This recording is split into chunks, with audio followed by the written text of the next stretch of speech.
muda wa mada kwa hivi sasa, na mada mezani ambao tunakwenda kuiweka bwana. Unajua hivi kuna ugonjwa unaitwa ukoma, unaujua? Nausikia. Unausikia tu. Hujui? Ala uje kumuona mtu ambaye anasumbuliwa na huu ugonjwa? Sijawahi kumuona. Bwana. Sefu? Ukoma naweza nikasema naujua, ila sina uhakika nao kama ndio ule ambao niliwahi kumuona nao mtu, ila mimi mwenyewe kupata kuumwa au kunini sijawahi, ila niliwahi kumuona mtu, sijajua sasa kama ndio ule. Maana alikuwa na vipele vidogo sana. Vipele? Yaani kama vipele, sijiso vipele, kitu kama hivyo. Sasa sina uhakika. Lakini watu mtaani walikuwa wanasema kwamba ana huo ukoma. Okay, sawa. Basi endelea kutegea sikio hapa. Tajua muda mchache tu ujao bwana. Tunaye hapa Mr. Said Khamis, yeye ni msimamizi huduma za kifua kikuu na ukoma mkoa wa Mjini Magharibi hapa. Mkoa wa Mjini Magharibi. Yupo ndani ya mkoa wake bwana hapa. Kwa hiyo na hizi shughuli hizi anazifanya katika mkoa wake wa Mjini Magharibi. Mada nakwambia kwamba ufahamu kuhusu ugonjwa wa ukoma. Ufahamu kuhusu ugonjwa wa ukoma. Tuanzie hapa. Ugonjwa wa ukoma ni ugonjwa gani hasa, Mr. Said? Asante ndugu mtangazaji. Tunaposema ugonjwa wa ukoma, ama tunaposema ukoma ni ugonjwa wa kuambukiza ambao husababishwa na vimelea viitwavyo bakteria. Kwa jina la kitaalamu, bakteria ambaye anasababisha ugonjwa huu wa ukoma anaitwa Mycobacterium leprae, na ni ugonjwa ambao hushambulia ngozi pamoja na mishipa ya hisia ya mwili wa binadamu, na ni ugonjwa ambao husambazwa kwa njia ya hewa kutoka kwa mgonjwa ambaye hajaanza matibabu kwenda kwa mtu ambaye atakuwa yupo karibu na yeye. Endapo huyu mgonjwa ambaye hajaanza matibabu akikohoa, akenda chafya, ama hata akiongea kwa makelele kiasi ambacho akaweza kutoa vimelea katika mdomo wake ama pua yake, mtu ambaye yupo karibu na yeye anaweza kuambukizika ugonjwa huu wa ukoma. Kwa hiyo hiyo ndio dhana au maana ya ugonjwa wa ukoma. Na hauna aina zake huu ugonjwa? Una aina mbalimbali ugonjwa wa ukoma, lakini aina kuu za ukoma ni mbili. Ya mwanzo ni ukoma mkubwa, ambao ukoma huu tutaeleza dalili mbele. Mgonjwa anakuwa na mabaka yasopungua 6 ndani ya mwili wake, yani kuanzia 6 kwenda mbele. Ukoma huu tunaita kama ukoma mkubwa, lakini kuna ukoma ambao ni mdogo, ambao huu mgonjwa anakuwa na mabaka kuanzia 1 mpaka 5. Hapa tunamgawa kama ana ukoma ambao ni mdogo, kwa sababu moja ya dalili tutazieleza ni baka ama mabaka ndani ya mwili wa binadamu. Mabaka ambayo yanakuwa hayawashi, hayaumi wala hayana hisia ya mguso. Kwa hiyo haya mabaka, wingi wa mabaka ndani ya mwili wake kwenye ngozi yake, kama nilivyosema mwanzo kwamba unaathiri zaidi ngozi na mishipa hisia. Kwa hiyo wingi wa mabaka ndo tutamgawa huyu mgonjwa. Je, ana ukoma ule ambao ni mkubwa ama ana ukoma ule ambao ni mdogo? Kwa hizo ndo aina mbili kuu za ugonjwa huu wa ukoma. Sasa tukaangalie mabaka yako aina mingi sana. Labda mtu anaweza kafanya yale mapwepo yanayofanya sana ukiangalia ama ukiona wanafanya watoto. Sasa mtu labda ukisema mabaka anafikiria moja kwa moja ya aina ile. Sasa ni aina gani hasa mabaka ambayo mtu alikuwa nayo huyu tunaweza kusema yes, hizi anaelekea kwa na dalili za ukoma? Asante ndugu mtangazaji. Labda tugusie zaidi kwenye hizo dalili moja kwa moja. Ndiyo. Ili tuweze kufafanua zaidi na haya mabaka yatakuwa ni mabaka ya aina gani. Ndiyo. Msikilizaji, dalili za ukoma ni kama zifuatazo. Na endapo ukihisi moja ya dalili hizo ambazo nimezitaja, ni vyema ufike katika kliniki ama vituo vya afya ambao vipo karibu na wewe kwa ajili ya uchunguzi, na kama utakuwa nao basi upatiwe tiba ambayo iko sahihi. Moja ya dalili, na ni dalili kuu, ni baka ama mabaka kwenye mwili, kwenye ngozi, ambayo hukaa sehemu yoyote ya mwili isipokuwa kichwani. Sifa ya mabaka ya ukoma ni yanakuwa rangi ya shaba ama rangi ya dhahabu. Hiyo ni sifa moja, aidha rangi ya shaba ama rangi ya dhahabu. Mabaka la ukoma linakuwa lina sifa 3 kuu. Kwanza, haliwashi; pili, haliumi; 3 halina hisia ya mguso. Kwa hiyo ndo sifa ya baka la ukoma, haliwashi, haliumi wala halina hisia ya mguso. Hiyo ndo dalili kubwa ambayo ikijitokeza katika mwili wako, basi fikiria unaweza kuwa una ugonjwa huo wa ukoma. Okay. Dalili ya pili ni vinundu ama vijinundu ambavyo yani kama viuvimbe ambavyo hasa hutokezea kwenye sehemu za nyuma ya masikio. Kitaalamu wanaita earlobe. Hutokezea huko sikio kama kwenye hii wanaita ndewe ya Waswahili, ambayo hii hufanya kama kushuka. Hii ni kinundu ambacho kinaashiria kwamba mtu anaweza kuwa na ugonjwa wa ukoma. Ama hata mikononi mtu anaweza kufanya vijiuvimbe vidogo vidogo hata sehemu nyingine yote ya mwili. Basi hii ni dalili kubwa ya ugonjwa wa ukoma. Dalili nyingine ni ganzi katika sehemu za miguu pamoja na vidole vya mikono. Kuna ganzi ambayo inatokana na ugonjwa wa kisukari, lakini pia kuna ganzi ambayo inatokana na ugonjwa huu wa ukoma. Kwa hiyo unapohisi ganzi katika vidole vya miguu ama mikono, fikiria pia inaweza kuwa ni dalili ya ukoma. Dalili nyingine ni kuvimba vidole vya mikono ama vidole vya miguu ambavyo vinaleta maumivu makali. Kwa hiyo pia usifikirie tu kama umepata athari ya kitu chengine, maradhi ya ngozi au na mambo mengine. Fikiria pia ukoma una dalili kama hiyo, kuvimba katika sehemu za vidole vya miguu ama vidole vya mikono. Dalili nyingine ni kuhisi kuchomwa ndani ya mwili wako. Yaani unahisi kama kuna vijidudu vinatembea hivi. Na ni very common kwa watu wengi ambao ili jambo linawatokezea. Kwa hiyo kuhisi kuchomwa, kuhisi vitu vinatembea katika mwili ni moja ya dalili kubwa ya ukoma. Kwa hiyo hizo ndo dalili ambazo kwa namna moja au nyingine mtu ambaye amepata maambukizi ya ugonjwa wa ukoma zinaweza zikamtokezea. Sasa dalili hizo zote zinatakiwa zitokee kwa pamoja, ama moja kati ya hiyo ikitokea tu tayari tunamweka katika wenye dalili ya kuwa na ugonjwa wa ukoma? Asante. Dalili moja tu inatosha kwamba kumwambia mtu ana ukoma endapo atapimwa na kugundulika. Okay. Kwa hiyo tusisubiri kutokezea dalili zote ambazo nimezizungumza. Ukiona dalili moja katika hizi, basi tayari wewe ni mhisiwa wa ugonjwa wa ukoma na inabidi uchukue hatua ya kufika kituo cha afya mapema. Dalili tumeziona. Hebu tukaangalie sasa visababishi vikuu kabisa vya huu ugonjwa wa ukoma. Asante ndugu mtangazaji. Kama nilivyozungumza katika maana ya ugonjwa wa ukoma, ni ugonjwa ambao wa kuambukiza unasababishwa na vimelea vinaitwa bakteria ambaye ni Mycobacterium leprae. Huyu ndo sababu. Kuna mambo yanachangia kupata huu ugonjwa wa ukoma. Kwanza, kuishi karibu na mgonjwa wa ukoma. Kawaida ya sisi wanajamii, mgonjwa akishagundulika ndo tunakuwa tunamfahamu kwamba huyu ni mgonjwa wa ukoma na ndo tunakuwa tunamuogopa. Lakini kumbe pale mwanzo, kabla ya kwamba hajagundulika, pale ndo athari zaidi, ama pale ndo unaweza ukapata zaidi yale maambukizi kuliko akishakusha kugundulika. Kwa hiyo moja ya jambo ambalo linapelekea kuenea sana kwa ugonjwa wa ukoma ni kukaa karibu na mgonjwa wa ukoma. Lakini jambo jingine, kukaa kwenye misongamano ya watu ambao hawajui afya zao, pia ni sababu ambayo unaweza kupata huu ugonjwa wa ukoma, kwa sababu tumesema unaambukiza kwa njia ya hewa kutoka kwa mgonjwa ambaye hajaanza matibabu kwenda kwa mtu ambaye yupo karibu na yeye endapo akikohoa ama kwenda chafya. Jambo jingine ambalo linapelekea kuenea zaidi ama kupata zaidi ugonjwa huu wa ukoma, kuishi maeneo ambayo yana idadi kubwa ya wagonjwa wa ukoma. Kwa mfano kama zamani ilikuwa Kusini Unguja ndo ambako kulikuwa na wagonjwa wengi zaidi ya ukoma. Kwa hiyo kuishi katika maeneo yale, maambukizi bado yanakuwa yanasambaa. Kwa hiyo ni moja ya sababu ambayo hupelekea watu wengi wakapata ugonjwa huu wa ukoma. Sasa hiyo ni sababu, lakini tunaambiwa kwamba mfano katika maradhi ya kipindupindu, ili umpate bakteria yule wa kipindupindu cholerae, anaitwa cholerae. Ya ukimpata yule lazima ule kitu ambacho kimechanganyika na kinyesi moja kwa moja. Alafu hayo masuala ya kukaa karibu na mgonjwa, kugusa vitu ambavyo vimegusa, vinafuata baada ya kumtumia yule. Sasa huyo bakteria ambaye anasababisha virusi ama magonjwa hayo ya ukoma, ili umpate hasa lazima ufanye nini? Asante ndugu mtangazaji. Ili upate ugonjwa wa ukoma, ukae karibu na mgonjwa wa ukoma. Na ukoma ni tofauti na magonjwa mengine haya ya kuambukiza.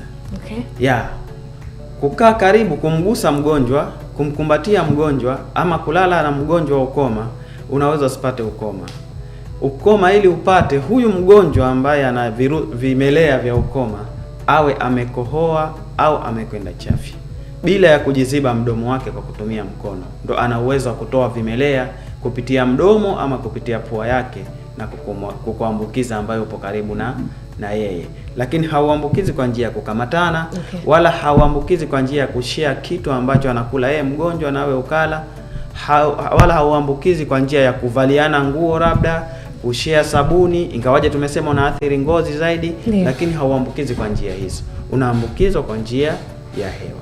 Kwa upande wa njia ya kujamiana, hauambukizi. Tena iko salama tu, wala haina shida. Iko salama. Huku mnatuambia tusikikaa nao.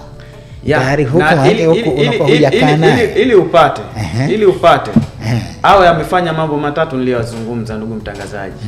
Akohoe, aende chafya, ama aongee kwa makelele.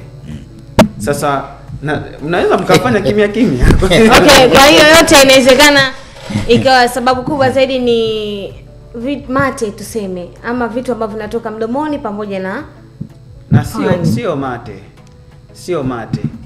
Kinachoambukiza ni kimelea, ambacho kimelea mara nyingi kinakaa kwenye mapafu. Kwa hiyo ndio maana tukasema akikohoa atatoa vimelea kutoka kwenye mapafu. Akenda chafya atatoa vimelea kutoka kwenye mapafu ambavyo vitapitia mfumo wa hewa.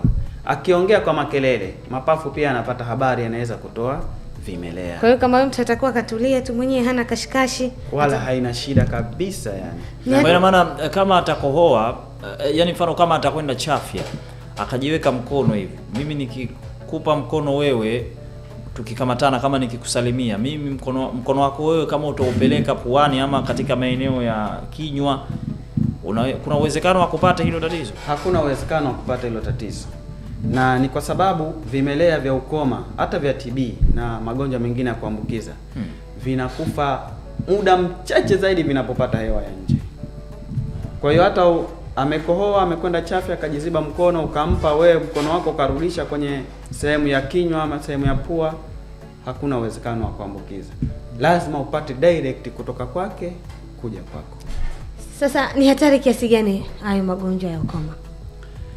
Ni hatari sana, kwa sababu mwanzoni huko tulikotoka, kama mnakumbuka, wagonjwa wa ukoma au kama mmesikia, walikuwa wakitengwa sehemu maalum.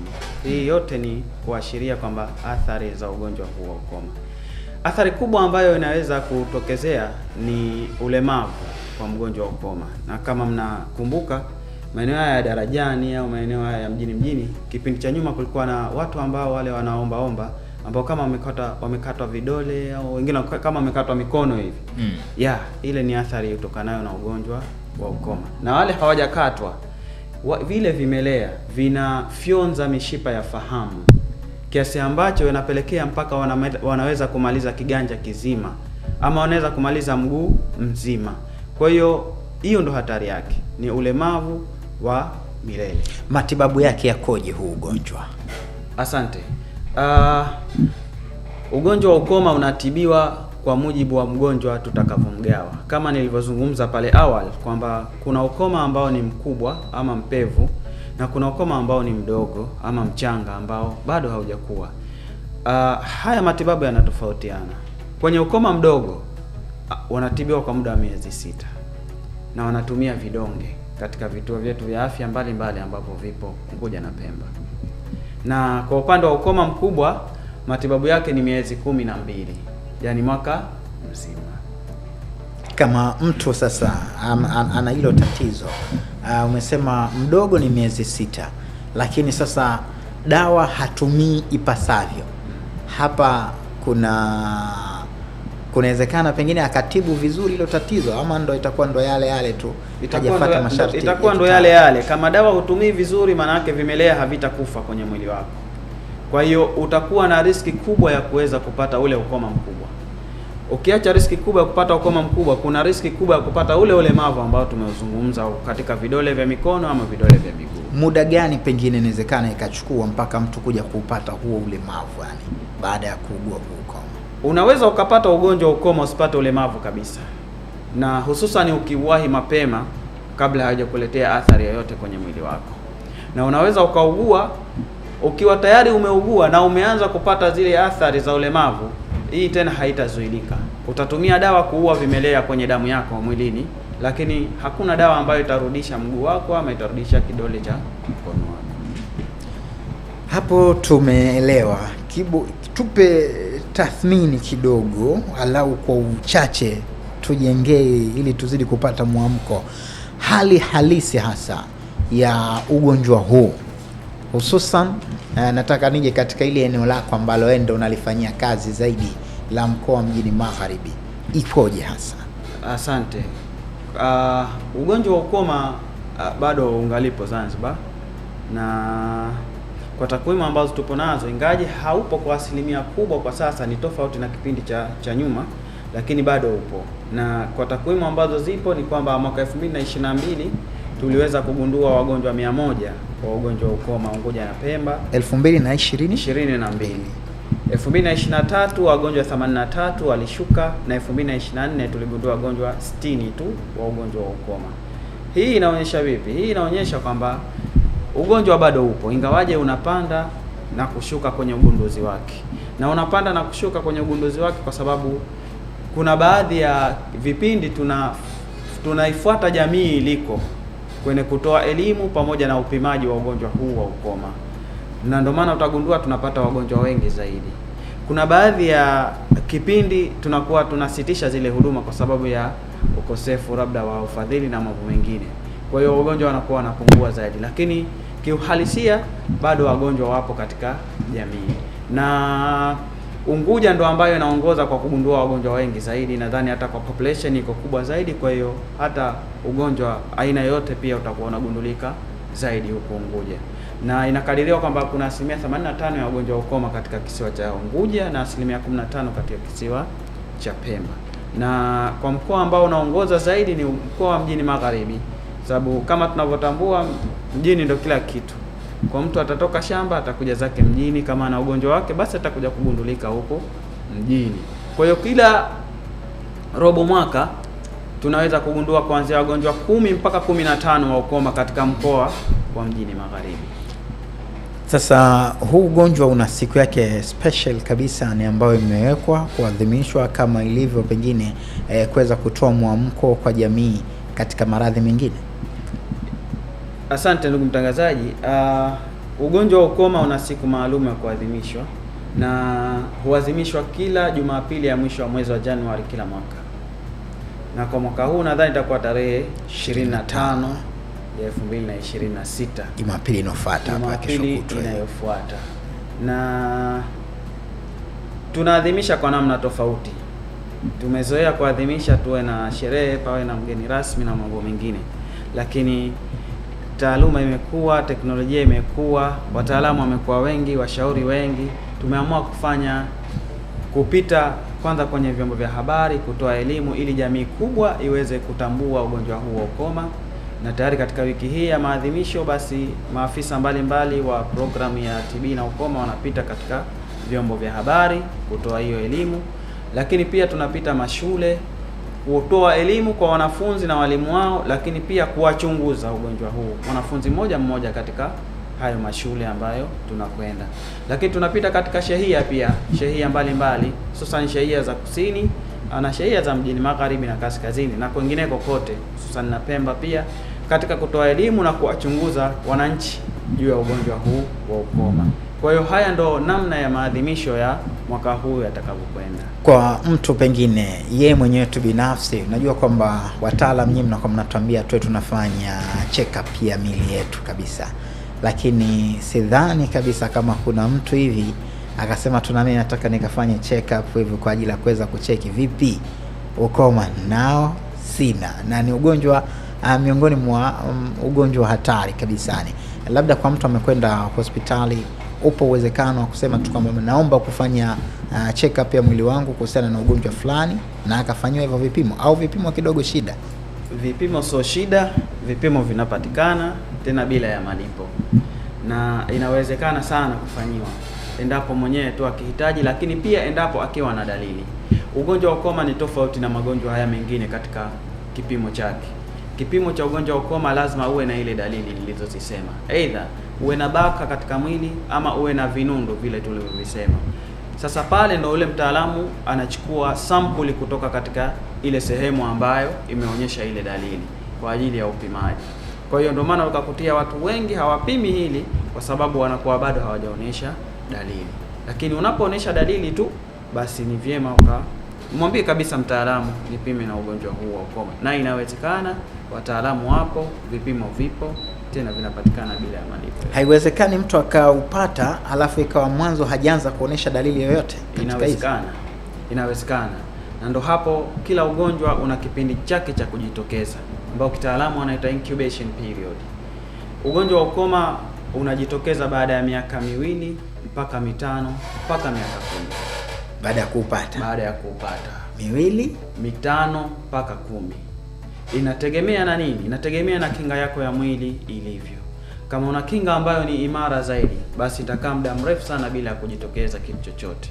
Lakini kama kinga yako iko dhaifu, kwa mfano kama wale ambao wana magonjwa yanayoshusha kinga ya mwili, kwa mfano kisukari, virusi vya ukimwi, saratani na mambo mengine, hawa hujionyesha dalili mapema zaidi ya ugonjwa huu wa ukoma, tofauti na wale ambao watakuwa na kinga ambayo iko imara.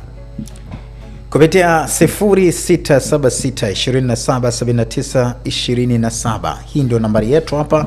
Tunakupa nafasi na wewe msikilizaji, nafasi na wewe mtazamaji wetu, ungana nasi basi hapa kuweza kuuliza swali lolote lile ambalo nataka kufahamu.